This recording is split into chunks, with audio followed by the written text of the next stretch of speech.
Thank you, Mr Speaker. My question is to the Minister for Infrastructure, Transport, Regional Development and Local Government. Minister, how will the Albanese Labor government deliver Australians more choice when it comes to cleaner, cheaper to run cars after a decade of inaction? Good question. Order. The member for Page and the member for Hume will cease interjecting before I call the minister. The member for Canning. I just said don't interrupt before I call the minister. Give the call to the Minister for Infrastructure, Transport, Regional Development and Local Government. Thank you so much, Mr Speaker. And can I thank the member for Wills for the question.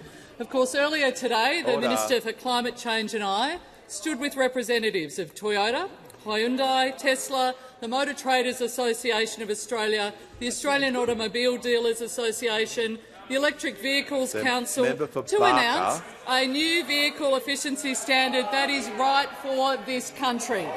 After extensive consultation, we have released a model that delivers Australians more choice of new cars.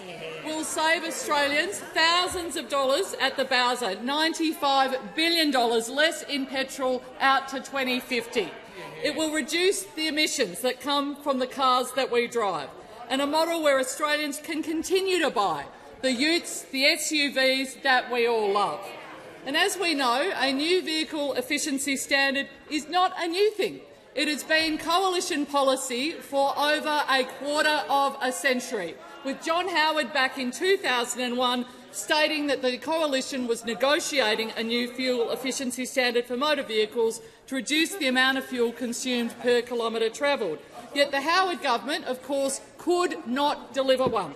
It's a policy that the then Abbott-Turnbull government, the Morrison government as well, with the member for Bradfield trying, with our support, it is becoming increasingly important that we harmonise our approaches to vehicle emissions with those in place in other countries. Yet they were unable to actually deliver.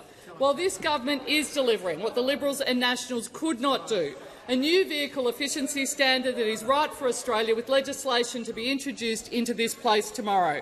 We've undertaken extensive consultation with the industry and the community and have incorporated sensible amendments and suggestions that make improvements to our preferred option whilst ensuring a sustainable and effective standard. A limited number of four-wheel drives, such as the Toyota Land Cruiser, a great vehicle, the Nissan Patrol, regarded as those workhorse vehicles, will move from the passenger car into the light commercial category. We're smoothing the emissions trajectory for light commercial vehicles, taking into account both the recently announced changes in the US and the different range of credits that are available there. And we're adjusting what is known also as the breakpoints. The standard will start on the 1st of January next year, but credits and penalties starting on the 1st of July. I want to thank everyone who's engaged constructively with this policy. This is how you actually make good policy, a lesson that those opposite might like to learn.